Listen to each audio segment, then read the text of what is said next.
Hello, তোমাদের সামনে আবার চলে এসেছি একটা নতুন রেসিপি নিয়ে। তোমাদের আজকের আমি করে দেখাবো ঘরোয়া পদ্ধতিতে ধনিয়া চিকেন টিক্কা করে তোমাদের দেখাবো। চলো উপকরণগুলো তোমাদের দেখাই কী কী নিয়েছি। চলো উপকরণগুলো চলো তোমাদের আমি কী কী উপকরণ নিয়েছি তোমাদের আমি দেখাই। ধনেপাতা, লেবু, কাঁচা লঙ্কা, রসুনের কোয়া আর আদার্স কিছু নিয়ে নিয়েছি আমি। চলো রান্নাটা এবার শুরু করবো আমি।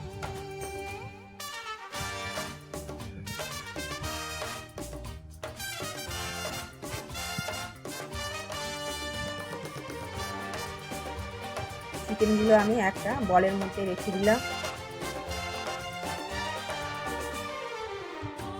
এবার আমি ধনেপাতা, কাঁচা লঙ্কা সব একসঙ্গে পেস্ট করে নেব।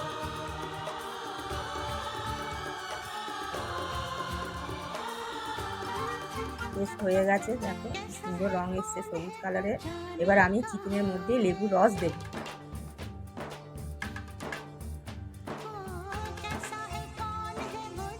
এবার একটা করে মশলা দিয়ে দেবো আমি। গোলমরিচের গুঁড়ো, ধনিয়া গুঁড়ো আর হলুদ আর জিরে গুঁড়ো আমি একসঙ্গে মিশিয়ে ম্যারিনেট করে আমি রেখে দেবো।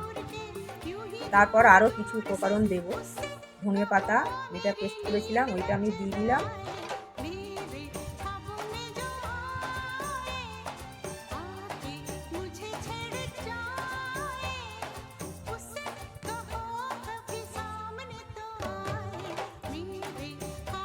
তারপর 50 গ্রামের মতো আমি টক দই নিলাম। ভালো করে আমি এটা মাখিয়ে যাতে চিকেনের মধ্যে ভালো করে মশলাটা ঢোকে। পরিমাণ মতো নুন দিলাম।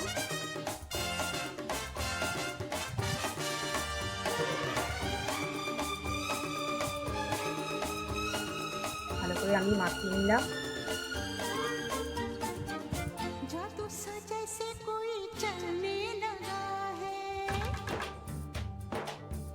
এক ঘন্টা আমি রেখে দেবো। 1 ঘন্টা হয়ে গেছে, দেখো চিকেনগুলো মজে গেছে পুরো। এবার আমি রান্নাটা আরম্ভ করব।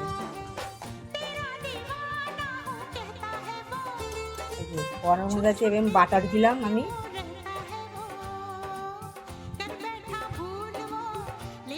সাদা তেল দিলাম, কেন শুধু বাটার দিলে বাটারটা জ্বলে যাবে, সাদা তেল আমি ব্যবহার করলাম।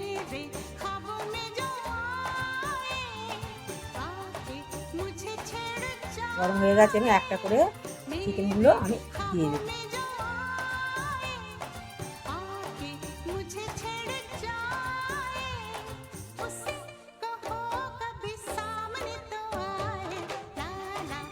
সুন্দর গন্ধ বেরিয়েছে, একটা করে এবার উল্টে দিয়ে হয়ে গেছে একটি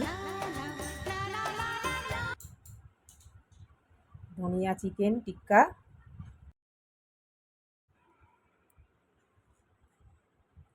এক পিঠ হয়ে গেছে, এবার আমি একটা করে উল্টে নেব, নিয়ে তুলে নেব। জিনিসটা আমার হয়ে গেছে। চিকেন টিক্কা আমার রেডি। এবার তোমাদের আমি ঘরোয়া পদ্ধতিতে দেখাচ্ছি কীরকমভাবে কাঠ কয়লার মধ্যে দিতে হয়। এরমভাবে তোমরা করবে। দেখো কাঠ কয়লা নিয়ে আমি একটা বাটি তৈরি করে নিয়েছি আংটা কাগজ দিয়ে। এরকমভাবে 5 মিনিট আমি ধোঁয়াটা যাতে টিক্কার মধ্যে থাকে সেরকমভাবে রেখে। দেখো কি সুন্দর দেখতে হয়েছে, দেখেছো? দেখি একটা আমি টেস্ট করে তোমাদের দেখাবো। দেখো খেয়ে দেখি, খুব সুন্দর হয়েছে, অসাধারণ হয়েছে। তোমরা বাড়িতে করে দেখবে। কল্পনা দিয়ে ধনিয়া